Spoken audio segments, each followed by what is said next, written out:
المنتخب المغربي ينتصر على تنزانيا ب2-0 ويقترب من تأهل لكأس العالم.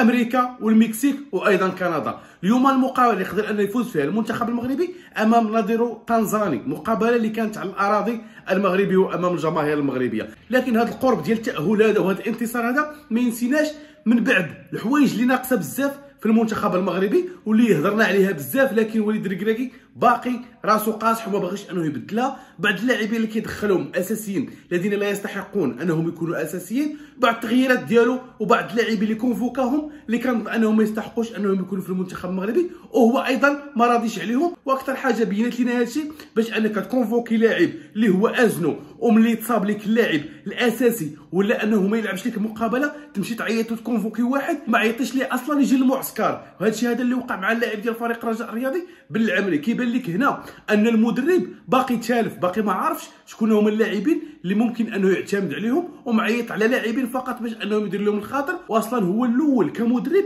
ما مقتنعش بهم.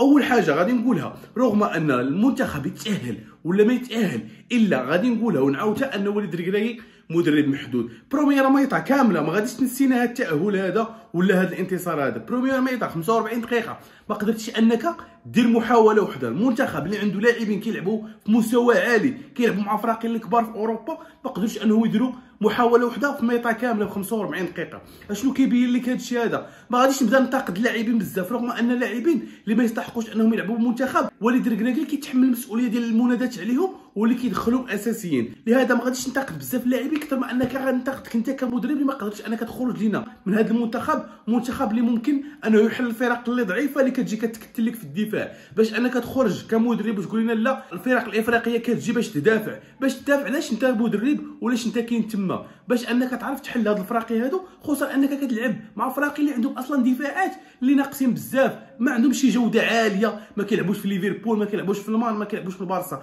راه باقي غتلاقى مع مدافعين اللي كيلعبوا في لافريك كيلعبوا في نيفو اللي هربان، اذا غتلقى معاهم مشاكل اكبر من هادو. انت ما قدرتيش تحل النيجر وزامبيا، كيفاش بغيتي تحل هاد المنتخبات هادو؟ لهذا خدمه كبيره باقي تبع وليد الركراكي، وخصو حيط الراس الا بقات في وليد الركراكي غادي تضيع عاوتاني المنتخب المغربي في كاس افريقيا الجاي. واخا تاهل لكاس العالم لكن افريقيا راه عنده حسابات وحده اخرى، ممكن انك تمشي بهذا اللعب هذا في كاس العالم غدير نتائج ايجابيه، غدير مستوى جيد وطيب، لكن في افريقيا بهذا النهج هذا وبهذا اللاعبين هذو اللي كتعتمد عليهم كن اكيد انك من المستحيل انك توصل للقب اللي كيتمنوه الجماهير المغربيه. نقول لك بعض اللاعبين اللي انا صراحه ما عرفتش شنو كيبان لك فيهم، واش هما حاكمين في المنتخب ولا هما وارثين دوك لي بوست اللي كيلعبوا فيهم.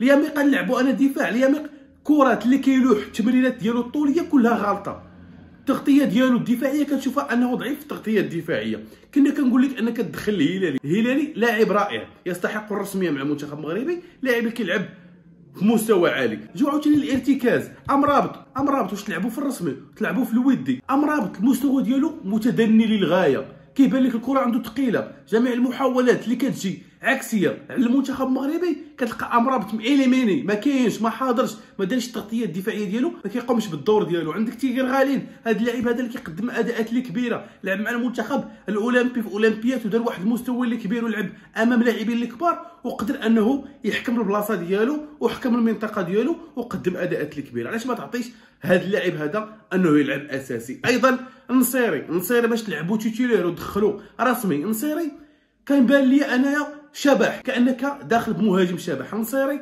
ضعيف جدا رغم التالق ديالو مع الفريق ديالو التركي، لكن مع المنتخب المغربي غائب الحاضر. انا ثلاثه اللعابه هادو والله ما كنفهمش كيفاش كتدخلهم رسميين وكيفاش كتعتمد عليهم. الا بقيتي بخصو حيط الراس وليد الركراكي يخرج على المنتخب المغربي، ومن المستحيل ان نشوفوه كيوصل لداك الشيء اللي بغينا اللي هو يتوج بكاس افريقيا. رغم اننا نطلعوا كاس العالم الا اننا راه كنلعبوا امام فرق اللي ضعيفه، باش نكونوا واضحين، باش اننا ما نخطيوش الشمس بالغربال. باقي ما طحناش في شي منتخب اللي قوي باش اننا نعرفوا واش قادرين اننا ننافسوا على كاس افريقيا ولا لا. كنلعبوا مع فرق اللي ضعيفه، كنلعبوا في الميدان ديالنا امام الجماهير ديالنا في ظروف اللي جد ملائمه، ومع ذلك كنلقاو مشاكل كبيره. حتى التاهل لكاس العالم ما غينسيناش ان هناك بزاف ديال الامور اللي خصها تصلح في المنتخب الوطني المغربي الا كنا غنمشيو بعيد في كاس افريقيا.